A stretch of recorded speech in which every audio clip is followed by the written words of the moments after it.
everybody, and good evening, and welcome to My EdTech Life. I am so excited to be here today, guys. I know it's been a while. We've been on vacation, schedule changes, and so on and so forth. But I am so excited to be back here right in front of you on a live show. And today's show is just so exciting. It's so energetic. I mean, I had a great time with our guest just speaking, right now and, prior to the show. And I'm just so excited for his energy and what he's going to come and share with you today. And as always, before we introduce our guest, I just want to tell you, each and every single one of you, all our audience members, those of you listening on the replay, thank you. Thank you so much for making My EdTech Life what it is today. We are on show 76, and we couldn't do this without you and your support. And thank you so much for all the love that you've shown our show. Thank you, thank you. And as always, we always try our best to bring you the best. But again, without further ado, today we've got an amazing, amazing show, guys.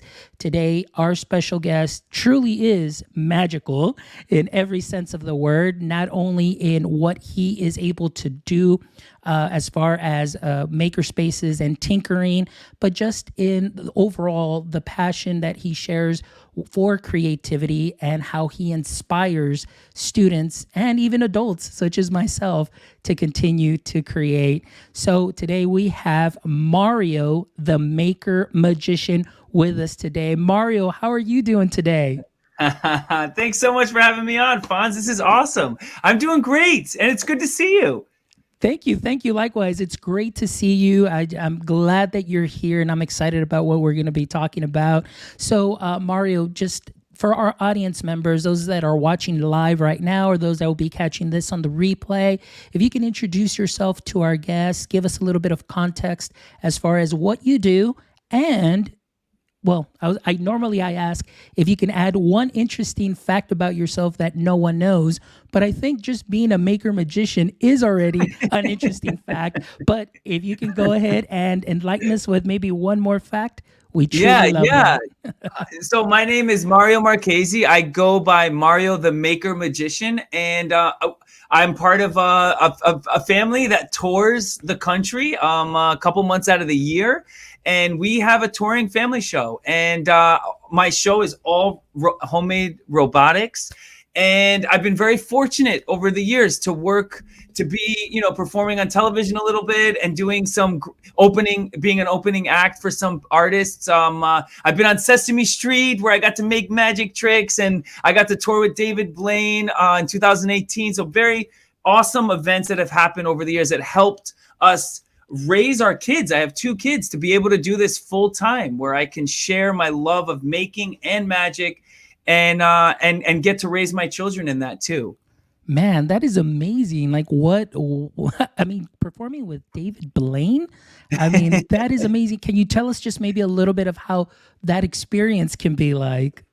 Yeah, so I'm lucky to live outside of the New York City area, and I got fortunate enough to cross paths, and it was a magical thing that happened where David, needed, he was doing some events where there was children involved, and my name came up, and I got a chance to, work with him. And it was a life-changing experience to be around someone who is kind of like the staple of magic. I mean, he really is the magician of our generation. So, just the moments that I got to spend with him, I think of him like the Steve Jobs of magic, So it was really exciting to be around such a creative force, and also because of people like him and like the small things that have happened, like, those kind of things help elevate your career and give you confidence and help you to pursue further, so from that, we got fortunate where we could, perform at some small time theaters throughout the country. And it's been real fun watching the robotics evolve into bigger robotics, and the way we can interact with families with the robotics to do magic, has been real exciting. Oh man, that sounds so exciting. And I'm just really so pumped up with all of your experiences that you're going to share with us also as well. But, just to kind of get things started a little bit, as you started pursuing this, what was your inspiration? How did you put or maybe let's go back to maybe even as a child. Were you a tinkerer? Was this something that you had already been doing, that you were experimenting with, being creative? Tell us a little bit of where that love of tinkering started coming from, or maybe where it blossomed. Yeah, I mean, my first job I ever got was at a flower shop in Mamaroneck, New York, called Mamaroneck Flowers. And I remember I was very short, in school. So I was like always the shortest kid. I remember pulling up on the counter, like, can I get a job? And like, they were like, no, come back next year.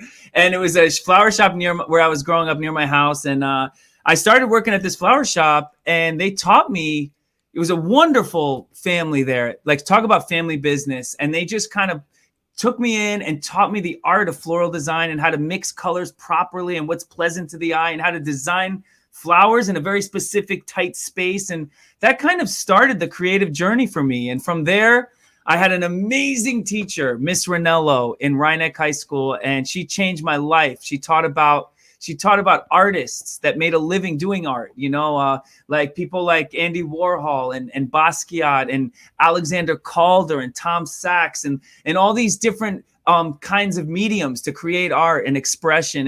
And that blew my mind, like it really affected me. So the love of art came first, and from there, I got the magic bug. I accidentally walked into a magic shop in my early 20s, and when you're lucky, once in a while, you'll get to see someone perform their art, and their art is perfection. It's like watching a Picasso painting, and in the moment what you're seeing is profound. And I got lucky. I just happened to watch a routine by a performer that was way more famous than I could ever imagine. I didn't know at the time, but watching like perfect magic changed my life too. And I just couldn't look back. I wanted to replicate the magic that I felt. And that's how the magic journey started.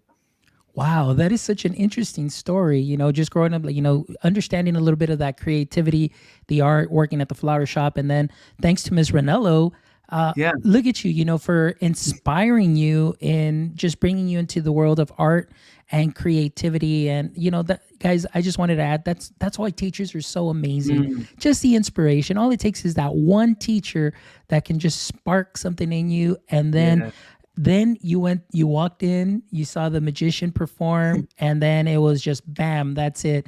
That's what I want to do and replicate. So tell us about that little journey, or I should say that journey now of how you kind of just started, maybe how often did you practice? What were some of the obstacles that you had to overcome to now get to where you're at today? Yeah, that's a great question. Magic is just like playing an instrument or learning how to paint. You learn from the classics, so like if your goal is to be a musician, you're going to cover the most famous songs that hit you the hardest, and then learn the algorithms of what make the song great, right? And then you learn how to replicate from that.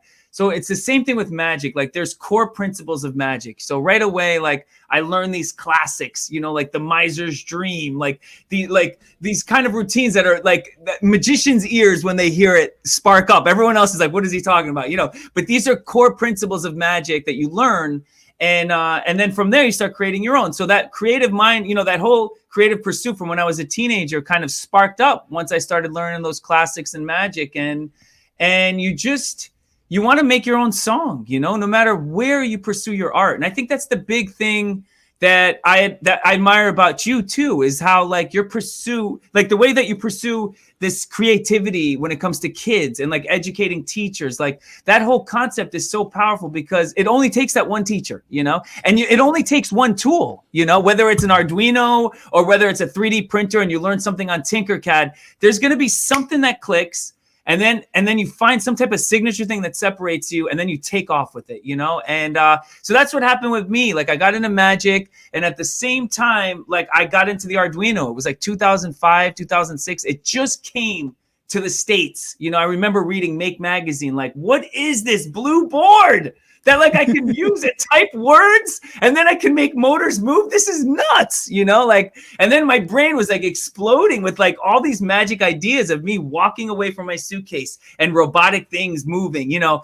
And it was a hard road back in 2006, 7. There weren't tutorials. I don't even think Instructables existed. Like there was no journey. Like you had to really plow through this code and learn how to program. And that's kind of the basis of where everything started. You know, it kind of snowballed slowly over the years where I adapted the technology into my current show. Wow, that is amazing. You know, and you know what I love is how, for me, you know, growing up and watching performers do, you know, TV shows and doing the you know, the magic and the illusion, all the illusions and all that stuff. But for you to kind of take it that extra step and including robotics, to me, I think that seems really cool because it's like you're stepping outside of the box, something that maybe nobody has tried to do before. So let me ask you something. Like, was that something that was kind of maybe was it very well received in the community, or was it kind of like, you know, he's cheating, you can see the robots doing all that stuff, you know, and so on? What was their response? Yeah, that's a great question. I mean, you know, I talk about this story all the time. Like the way that it started was I had two different worlds. Like I had my tech world where I was building abstract machines, and I had my magic world on the weekends where I performed. It came from a criticism I got from a show where some parent was complaining about, you know, the show just seemed generic and just seemed average. And that really cut to the core. And I was at a fork where I had to choose, like, do I stop doing magic, or do I utilize every single talent that I have over the years and put it into my show? And from that moment, I started integrating electronics, and I built this trick called the suitcase machine. And I have banners that pop on my suitcase, and then one by one, every banner just falls on purpose to music. And the kids scream, and then I fix the banner. And then when I turn around, another banner falls. And the next thing you know, there's like spring snake shooting. There's like a giant eyeball climbing up. And then all the suitcase collapses with all the banners, you know, and it was awesome, man. That was like a game changer. Once that evolved into the opening of my show, I couldn't look back.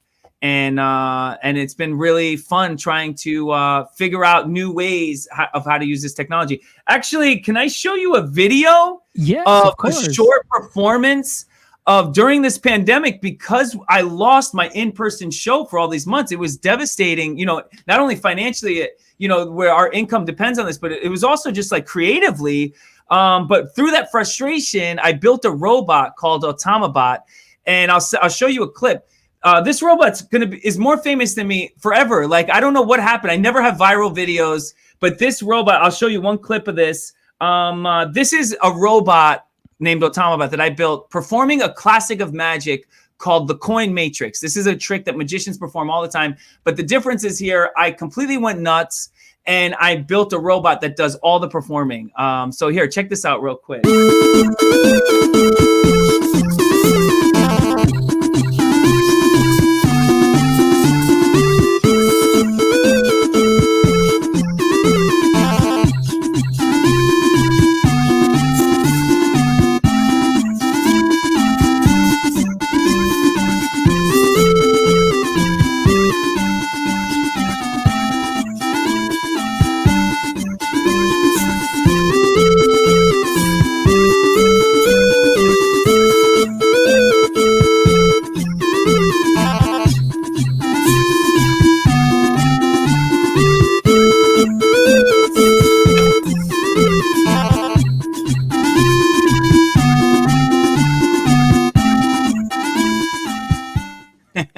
Oh my goodness, that was amazing, Mario. And actually, I think that is actually the clip that I saw that my great friend shared, and I was like blown away. And I was like, I definitely need to get Mario on the show. But before we get into this, because that was so amazing in the way that you created that. But I just wanted to touch base on something that you said prior. You mixed both worlds. We talked about that. You know, the world, your passion that you had for, you know, magic, and then your passion that you have also for tech and tinkering. And you mentioned that you would create abstract machines that you were creating. Where did that come from? Where did you draw inspiration? How that Yeah. interest into building those to now, help you in what you're doing today? Yeah, I mean, it goes back to Miss Ronello, introducing me to Alexander Calder, Calder Circus, and watching like homemade automatas from like the 1800s. Like when I first got into magic, it wasn't the magic that excited me. Robert Houdin, who's like he's they call him the forefather of magic. Like he was a clockmaker and he built like mechanical pieces of art that did magic. I mean, that was something that struck a deep chord when I first heard of that, and of him. And so that, that idea of like using sensors, right? Like sound to create like a machine that draws based on the different tones it hears, that was fresh, like back in 2007, I mean, that was like, that fascinated me. There was an artist named Timothy Hawkinson who had an exhibit in New York City, just insane artist, and he just created these mechanical machines, like where like like this machine would sign his autograph, and then it would feed through another machine that would cut the autograph, so it would have little slips of paper with his autograph, and it was a mountain of papers, like, and you just watch this machine just constantly sign his name and cut it, and so those kind of things really inspired me. So I started taking apart like old printer motors and adding the Arduino with some sensors and sound and Adafruit, the electronics company, they were brand new back then too. I remember first ordering from them online, and between them and Make Magazine, I mean, there is nothing more powerful to me that's inspired me than Make and Maker Faire. I feel very lucky that happened in our generation, where this technology and that information getting delivered to us so early on, like the Arduino, and all the tutorials in that magazine early on, definitely inspired me a lot.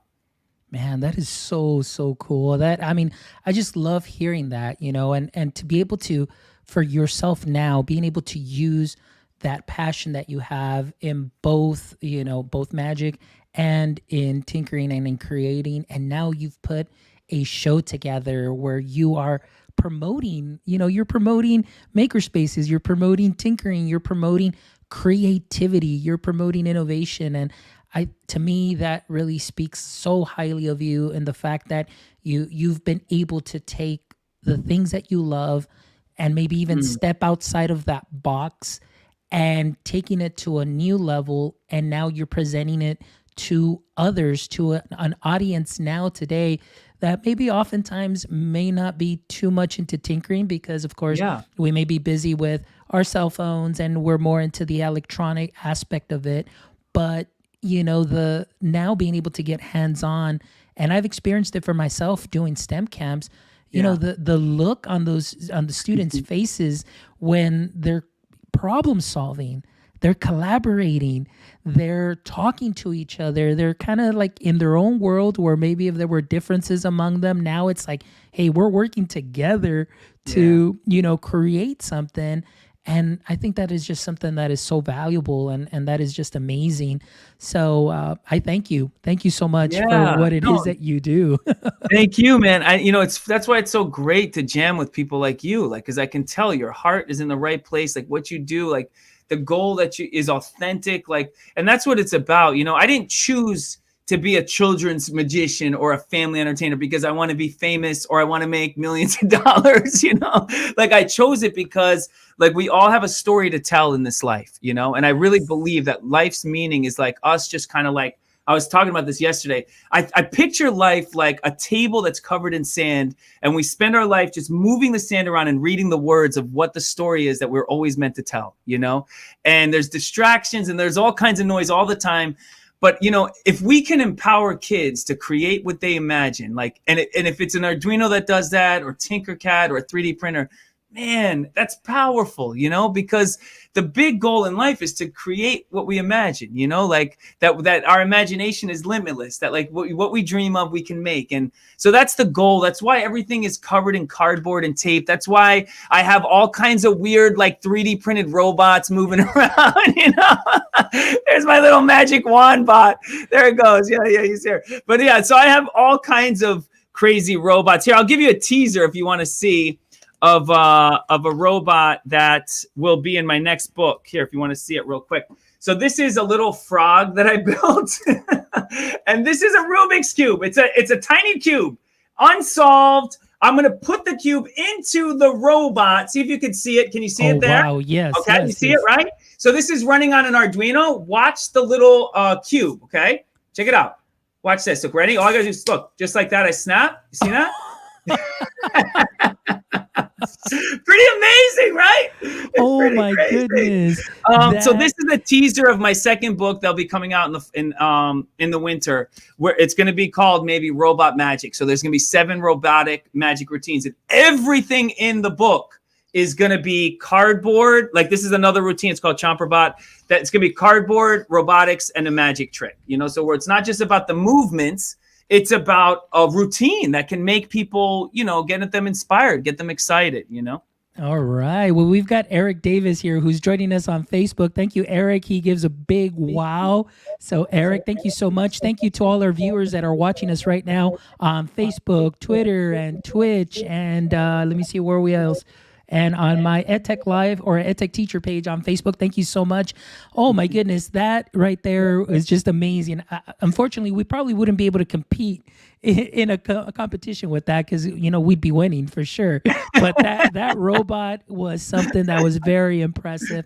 And I just love it, my friend. I mean, like I said, any those things that you do are just amazing. Now, you did mention that this is something that is coming out in your second book, but tell us a little bit. Right now, I'm actually getting ready. I'm going to pop in the link to your shop, but tell us a little bit about maybe your first book. What inspired you to create that first book, and maybe just describe a little bit of the content that our audience members can find there. Yeah, so I've been really lucky. I've never published a book in my career. This year, I got fortunate enough to collaborate with Make. So this is published through Make. It's called the Maker Magician's Handbook. And what the book is, honestly, from a grown-up perspective, this is my best lesson plans, my best magic lesson plans for kids. I taught magic after school programming for 5 solid years, every day of the week to 5 different schools. And this is the best routines that I could teach in 45 minutes that gave the best reward to kids. So basically, I compiled those lesson plans into a full magic show that you can build at home. And that's what this book is. The best routines from the 5 years. And they're using all classics of magic, but it's accessibility. So everything is accessible objects that you have around the house. So I'm really proud of this. If you guys... Yeah, and then there's my philosophy too of how to put style into your performance, like the aesthetics and creating a backdrop and adding music, you know, so it's all in here.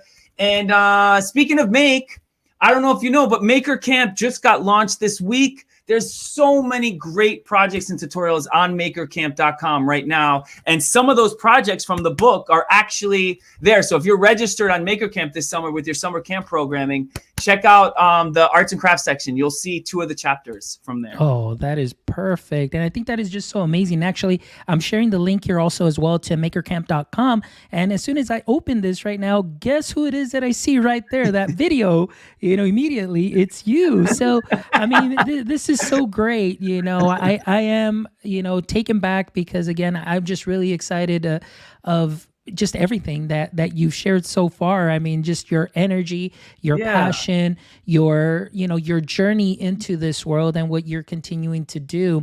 So let me ask you something is, as far as when you were, I was watching and doing a little research too.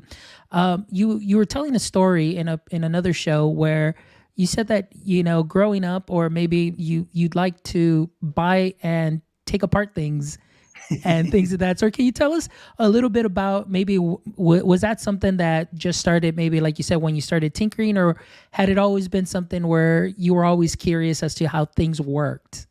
Yeah, no, you know, like I grew up in a very traditional home. Like my dad came from Italy to America. I'm first generation American. You know, my dad was a stonemason. Like I watched my father growing up build the second floor of our house, like with him and like 2 other people, you know? So my dad, talk about maker, you know, just watching that growing up definitely left a big impact. The confidence to build inside yourself that you can make anything. Like, and the only thing that's stopping us is just the research and asking the right people to help us, you know? And I think that's a really big thing that happened during Maker Faire. Like when I first started going to Maker Faire, that's what changed my whole direction. Was like, man, there's always somebody that knows something that can help what my dream is, what I'm trying to create, what the direction. When you think about Maker Faire, it's like 150 tables, and each booth is someone who's mastered a specific art form, you know? And you take the business card, you buy a product, you know, like, and you do your research. And especially now with the internet, like, you know, obviously a quick search can bring up some amazing tutorials to help you create what you imagine. But yeah, at an early age, watching my dad make stuff. And then as I got into tinkering and electronics, battery powered electronics are where my heart's at. So I hack everything, you know, like I add relays to cheap toys and an Arduino and make a magic trick. Like that's part of what I do for magicians when I lecture is I do that, where I introduce them to how to take apart any electronic toy and make it into a magic trick, you know, in performance. So the idea, it's a liberating feeling because when you buy a product, you should never look at it like it stops there. Like you got to be able to open it. You have to be able to take it apart. Actually, there's a shirt from Make that says, if you can't take it apart, you don't own it, you know? And I love that. But, you know, you're hitting on so many things, believe it or not, you know, in what you do and in the teaching profession. I mean, a lot of those things correlate, like you said, you know, as far as finding out how things work. Like sometimes, you know, even in my job as an instructional tech, and you find a platform that does something, and then, you know, maybe there's another platform that may do the same thing, but they just add an additional bell and whistle. And then all of a sudden we kind of get drawn to that without really diving in deep to that first platform and seeing the full potential, and even in figuring out how to use it in innovative ways that maybe the company never intended for them to be used that way, but you figured out how you can, and doing those things. And, you know, very similar to, like you said, that passion that you had of figuring things out, how things work, to give you that better understanding, the skill level too, the skill set that you're building there. Also, I mean, critical thinking skills, you know, the problem solving skills and those things. So I just love that I myself, just coming from that education lens in seeing everything that you do, I'm seeing it as an educator, and I'm like, man, like all of what you've talked about so far right to this point, I'm like, that can definitely help, you know, any pre-service teacher or any teacher. Those are skills that just work in all subject matters. So, I mean, like I said, right now I'm actually taking notes, as you can see me here, and doing those things because, like I said, it's great how you can mix or what I'm learning from you, I can take it and put it into my practice. And like I was talking to you a little earlier, it's not necessarily change my practice, but just add that little additional seasoning to what I'm already doing. And I think that that's great because I can see that you're doing that, you know, already for your shows. And hey, Omar is here. Omar's got a comment. It says here, the way we look at apps, what else can our students create? So that's the way we look at apps. Yeah. So what else can our students create? So thank you, Omar, for joining us. Omar is a great guy, also into instructional tech, amazing creator. Awesome. So thank you for joining us, Omar. I appreciate you. Okay, so now that we've got a little bit of, you know, where all of this passion came from, your inspiration from Ms. Ranello, the flower shop, your tinkering, and so on. So, I mean, it wouldn't be like an episode if we don't really relate and maybe connect you also to our audiences that, you know, at that level too as well. And, you know, just talking a little bit more maybe personal as far as, you know, imposter syndrome, maybe, you know, I mean, there's a whole world of people that are out there that may be doing some things maybe when you first started. Can you talk to us a little bit about that? Maybe kind of like, did you ever feel like, man, I'm out of my place here. I'm out of my league. Maybe I'm not doing things right. What were some of those things that you overcame to just be this amazing rock star that you are now with so much passion? Yeah. I mean, that's a heavy question. That's a heavy question because, you know, I can go in a lot of different directions. You know, I grew up in a household, you know, that was very traditional, like I said. So that means there was a lot of legalism, a lot of rules that I had to, I fell in love with punk rock music in the mid 90s, pop punk. And, coming from this like old school Italian family, like, like, what do you mean you're dyeing your hair? What are you piercing? Your lips, so there was a big shift where like I really went in this direction. I played in a punk band for like 6-7 years. I mean, I don't care. I wore dresses and I walked around like there was something at my core about being free, like just being free. Like the idea that I can't wear something because, it's not acceptable just really infuriated me, at that age. And I think there was a deeper tone to that because there's a freedom we all want in this life, and that was part of my freedom at that time. And from that freedom and those changes of wearing extreme clothing or piercings, came a lot of criticism, came a lot of judgment, but what happens from that suffering? You either like get beaten down or your skin gets thicker, right? Like your skin gets thicker. You learn to pick your battles, and from that, and performing in a punk band on stage and being loud on the mic and like, and like all that stuff, like really, I don't know, something hit home when it came to kids, and when I was a teacher's aide for kids with disabilities in my mid 20s. My heart still aches. Like I feel part of me is like, I could go back to school and be a teacher in that direction. Cause that's how much it affected my kids show. Like the foundation of my show comes from those 2 years of those being a one-on-one aide, and it's the same thing. It's the same thing. It's like the judgmental, like it's the same thing. Like, and your heart goes out and you fight and you fight for that freedom and you learn how to educate people to stand up for themselves and get the confidence and the creativity. That's where the Arduino comes in. That's where the maker movement comes in. We want to empower kids to create what they imagine. So if they want to be a hairstylist when they grow up, well, boom, they're going to 3D print hair, whole, what is it called? Hair dryer accessories, they're going to 3D print like clips for their clippers.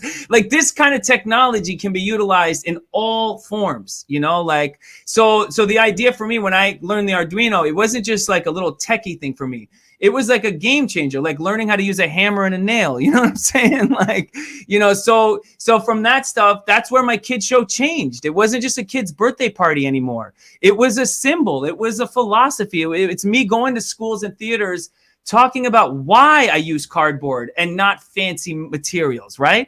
Because art comes from the bottom up. It comes from poverty to riches. It doesn't come from the other way. You don't write a great song when you're comfortable. You write a great song when everything sucks, That's where the song comes from. So from those teenage years, I know I'm getting passionate about it because it's a trigger, you see? But it's a good trigger. I'm getting passionate about it because from those years of like that like stuff and those battles, like that's where the gold comes, that's where like the creativity comes. That's where the problem solving really comes. So for me, in the big scheme of things, when I do my kids show, it's more about like here, like this is a book and like you can build the magic tricks you saw. You can be a magician, man, and like get that applause. Like here, this is a chomper bot kit. You can get it at makezine.com. You can order this and build a robot that does magic, and then you can take it apart and build a robot that does something that you want, So it comes like all that stuff stems from, finding that freedom that we all crave. I hope that wasn't too heavy. No, it actually wasn't. I mean, what I loved about this is just really your genuine honesty and you're speaking from your heart. And even before, we even met, and I mean, actually when we were talking backstage and everything, I had no idea that you did have, kind of that background in education as far as being that teacher aide, for you said special needs kids or and I was in special for it education. Too. Yeah, I was in school for it too. Yeah, and believe it or not, with that conversation, even prior to that, and up until now that we've been talking, I was like, man, I know that he's either been a teacher or maybe worked or maybe even thought about it or somewhere, because it really shows that you do have a heart for teaching. You in right now in just what you expressed. Just, I feel and I echo everything that you said as far as empowering our students, giving them the freedom by giving them those tools that they can create. And oftentimes, and it's come up, it's been a theme in probably like the last 25 shows here where we've talked about how students have not had as many opportunities to be creative in Mm, a school setting. And one of the reasons that we always talk to and we kind of drill down is because of state testing. Oftentimes it's yeah. because state testing takes the front row to everything and you have to prepare the students, yet they're not giving an opportunity to create and really internalize the learning. And like you said right now, the big word is empower, Yeah. empowering our students, creating those learning experiences. And so, like I mentioned to you, I'm pretty sure that, well, actually, like I said to you, it's the students will remember the teachers that have created those learning experiences. So, Yeah. I mean, not being at one of your shows and never seen one of your shows in person, I can tell though that those kids that are there in your show are leaving empowered. They're leaving excited. They're gonna leave just with this the creativity bug is there, and it's just a matter of, like you said, putting some of those kits in their Yeah. hands and Yeah. seeing what they can do. But Yeah. man, that is just awesome. I love it. So Yeah. let me just we're gonna kind of go in not so deep this time or anything like that, but I just some questions that I really love to ask because, like I said, Yeah. I really want our audience members to really connect with our guests here and just to see that, hey, we all have our stepping stones to success, which were our failures, and we move on up, and this is what forms us. Like you said, I think you said it very well, very eloquently in the way that you were passionate about it. But even now, what are some of the things that right now have been obstacles for you? I know maybe we can talk a little bit about the pandemic. I know you were out and about traveling continually. How was that in the beginning? How did you feel when you weren't able to be out there, with the kids and performing, Yeah. live? How did that feel at first? Yeah, I mean, when you have a rhythm in your life, and you have this stability and this balance, there's certain things in that rhythm and pattern that create happiness in your life, and then if something is taken away, so like my show is like, that's where I get that feedback and that like excitement where I know that I have my purpose in the world, and then it's like taken and it's like, oh man, and then I'm in a screen doing a Zoom, or Facebook Live, and like I'm bringing all my stage robots, on the Zoom screen, and they're just bombing, right? Like everything I'm doing is failing, because I'm trying to do the same show I do on stage on Zoom and it doesn't work. Long story short, remember what I said earlier? When like I got that criticism from that family, I took every talent that I have and I pushed it all into my show, right? What I did was, here, look, Fonz, you know what I did? What did you do? I Let took me my see. guitar in the middle of March. I took my guitar and I said, I'm not doing any magic. I'm not doing any magic. I went on Facebook Live, played my guitar, and I told parents on the Facebook Live to tell their kids to comment something they're excited about and put it in their comments, their name, and I'll shout them out. And I did a dance party for 15 minutes, just playing the harmonica, singing these kids, shouting them out, and then doing a dance party, freeze dance. Let me tell you, that was the best decision of the whole year that I did. From that one 15-minute session, I got picked up for 2 different residencies from 2 major companies that let me live stream once a week for 5 months. And that paid our bills to get us through those hard months. So what I'm trying to say is, when there's an obstacle, when there's something that's like stopping, like something like this pandemic, you have to go back to your file cabinet and take all the talents you've learned. How silly are they? It doesn't matter. Like, utilize those talents. That's where the problem solving comes in. Like, I haven't played guitar since I was like, in a punk band, electric guitar, singing and screaming. Like, but there was a gut feeling like, you know what? I need to do something. Like, how do I connect with kids as best I can? And the music worked that time, and that helped me. And from there, I learned how to create a Zoom show. Like I said, all my robotics now are shrunk, and it's fun. And the long story short, Fonz, is this is my last 3 weeks doing Zoom shows. Starting September, the theater shows, the in-person shows start, and I'm terrified. There, I said it. I'm completely terrified. Oh my But goodness. that's what's gonna happen. You gotta, you get back up and you rock it out. Yeah. And I love everything that you've said because it's something that, you're showing your vulnerability again in that sense of, well, at first I didn't know what to do. So let's just go on Facebook and do this, and then something great came out of it. Yeah. And I love everything that you said. Man, it really resonates. That teacher heart, that teacher that's in you really resonates, because as a teacher, it reminds me of myself when I'm like, just take what you have. My three words, my keywords to survive, not survive, but to be a successful teacher have always been improvise, adapt, and overcome. Ooh, and so what you wow. did is Wow. improvise, where you're like, okay, I'm going to pick up my guitar, get on Facebook, and get out there and shout the kids out. Boom. Yeah. Now all of a sudden you've got those shows. You're still doing what you love. Now you've got the music, you've got the shows, the magic, the tinkering, and you're still just sharing that love and passion that you have for your craft. And then now you're getting ready to come back after 18 months. And now it's like, ooh, it's like now I'm coming back live. But as a teacher, I mean, I would imagine, like you yourself, even when you were doing your student teaching, being vulnerable in that I don't know everything, and how is this going to go? How is this going to, and teachers go through that all the time. So, like I said, this is the one thing that I've enjoyed this whole conversation, but I keep picking up on those underlying tones of that teacher heart and the way that you've been able to do these things. And I'm just, like I said, I'm very inspired. And talking about inspiration, let's talk about, your show now a little bit. And where do you draw the inspiration from as far as your tricks, and what kind of robot you're going to build for that specific, magic trick and so on? How do you ideate all of that, Yeah, it's a great question. First, before I even answer, is the three things you said. What was it? Improvise, adapt, and overcome. So good. Like, so good. Like, now I'm writing stuff down. I mean, that's like such a symbol for, even as a performer, we're constantly improvising, we're constantly adapting, and we're constantly overcoming every audience. In magic, we always say you never have the same audience twice, so you're constantly adapting, because you're never going to have that one heckler. You're never going to have that one person that was laughing really loud that helped you through the show again. There's just so many variables.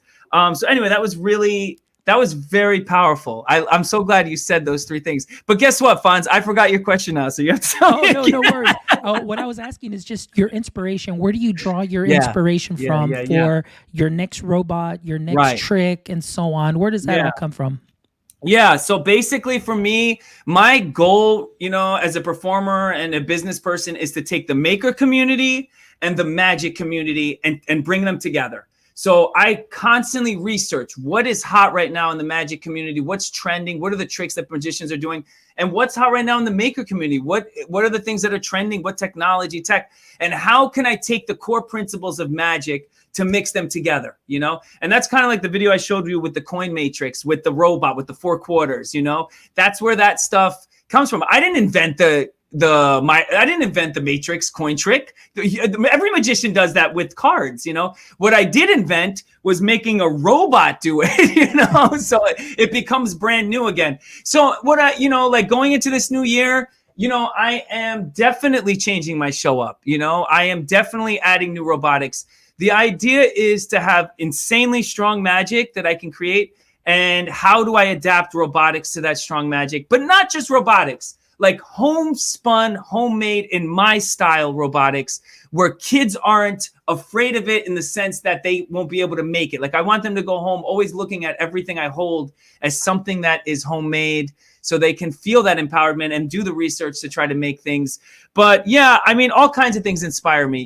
There's blogs I read. I search certain video playlists, everything that who I interact with, magicians that I jam with. In my second book that's coming out, I was inspired by laser pointers and how they pop balloons and how they only pop black balloons. And that blew my mind. And now I'm writing a whole routine right now that utilizes robotics and laser pointers to create a magic trick. So it comes from everywhere, Man, that is great. You've hit on so many things as far as being inspired, and even just ourselves as educators. I mean, we're constantly I know I'm constantly looking to those that have gone ahead of me with the experience, to even those that are new, new teachers, and just always doing research. I always keep my eye out to see what ways we can innovate, what ways that we can grow. And like you said, something that you said really also resonated with me was that you didn't invent the trick. You just kind of made it new. You reinvented it in a Yeah. different way. And even ourselves, I mean, as educators, I think that that's some good advice for us, and even as people, to continually reinvent yourself and just, take what you already doing and maybe just add that, like I said, that additional seasoning, and then just keep going. And, I think that that's really, like, every time I hear you talk, I feel like, man, I am totally talking with somebody that's like-minded. I feel like, and I'm talking to a teacher, because today I'm learning from you, and you've really sparked, Uh, again, fan that flame, that passion for what I do and what I yeah. want to do and continue to do and work on. So thank you so much, Mario. Really appreciate it. And Yeah. before we wrap up, as we get to the end of our show, I just wanted to ask, where is the best way that our audience members can connect with you? Yeah. So if you go to mariothemagician.com, you can see all of our updates. I'm real excited about it. If you click the tour link, we just updated it with the theaters that will be hitting starting January for our tour, and see if we're coming next to you. Like, I don't know, like, what's up there right now currently, but there's some stuff scheduled up there. And then also on Instagram at Mario the Magician. We post a lot on Instagram. So you'll see a lot of teasers of my robotics and magic on Instagram. And we have a small YouTube page too, but mostly mariothemagician.com is probably the key spot. Perfect. And let me see here. I am putting up the website here just for our audience to check out. And so here are the tour dates. I did pop that link in there into the Nice. chat. And of course, they can visit you on your website. But you've got a couple of shows here that are coming up, and I don't see anything in Texas yet. Not yet. Not Yet. But we'll just keep it.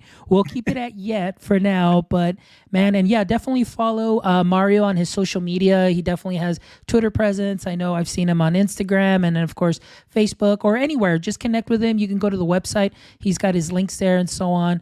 But yeah, definitely, guys, I highly recommend. And as you saw, just the passion that he has and the experience that he has, I'm sure that, I don't know, Mario, maybe if some of our audience members would just simply like to reach out to you and just maybe get Yeah, inspired by you, would that be okay, that they could just of contact course. you?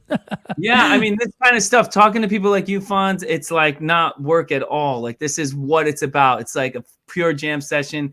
Talking about making is what excites me. And I know it excites you too, because we were Yes. jamming even before we even started recording. Yes, we were, man, for sure. All right, here we go. Let's do kind of a little, just, I don't know, a couple of questions here just to kind of end the show on a high note and everything like that. But, you did mention that you did play in a punk rock band. So now I'm just curious to ask, what instrument or instruments did you play, or do you play? Yeah, so I was just, early on, I played guitar and just acoustic guitar and sang. I did a lot of open mic nights and jams, and then I wasted, no, I don't like to say wasted, but I mean, I didn't make much money for a long time. But I had amazing memories with a bunch of friends, and we played for about 4 or 5 years in a couple bands right here in the Northeast, like in New York, New Jersey, Long Island area. There was a great pop punk and hardcore scene, like in the late 90s. Man, I'm really aging myself. But yeah, so like, No. so playing guitar and singing has always been something that I love, like outside of magic. Nice. Well, that's great. I played myself too for a couple of years, starting like in 1999. So I played Nice. in a ska band, played saxophone, and then I played bass for a couple of other bands and stuff like that. So I was like, Nice. yeah, all right, speak my language and stuff like that. So that's good. All right, Mario. So now, if you can have a billboard with anything on it, what would it be and why? Man, it's so funny because I just wrote something down yesterday on my desktop on a piece of paper. It said, "Who can you give hope to today?"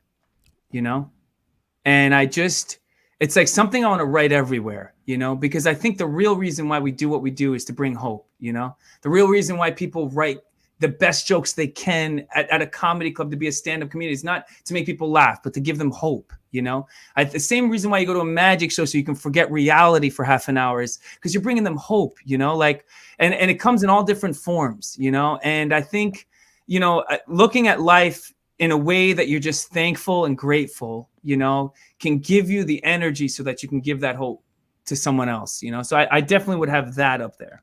Man, that is awesome. That is great. Because oftentimes, you never know the things, even the small things that you do can definitely make a difference in someone's life, and in steering them in or igniting a passion, igniting that spark that's going to lead them in a direction, for them that is going to inspire them. So that's great.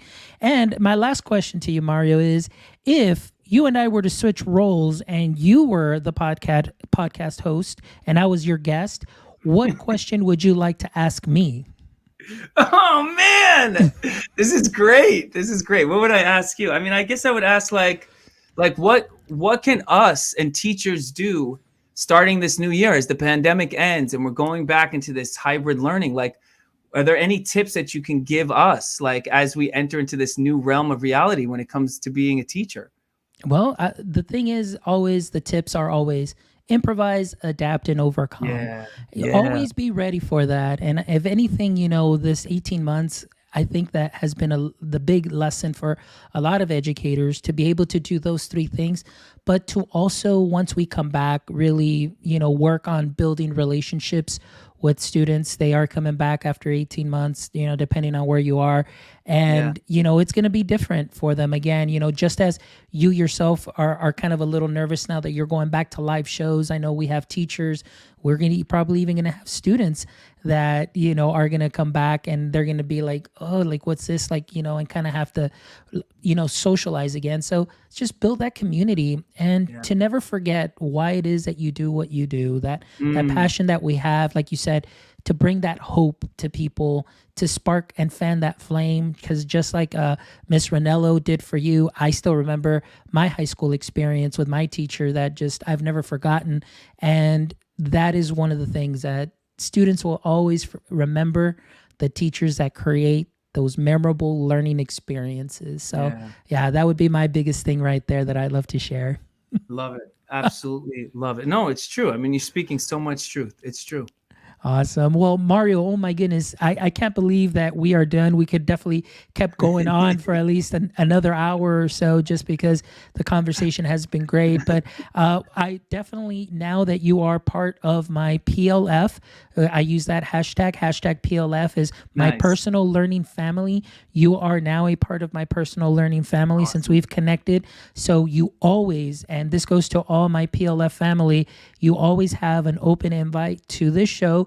So maybe when your book comes out, or maybe when you have some other updates, things of that sort, and you'd love to come back and visit and just jam out with us again and just continue to inspire educators, inspire students, inspire anybody and bring them hope, you're always more than welcome to come back here, my friend. And this will be your platform to share that as well. So thank you so much for your time, Mario. It's been wonderful. Yeah, awesome. Thank you so much, Fonz. Everything that you do, man, it's just so inspiring. Thanks for having me on.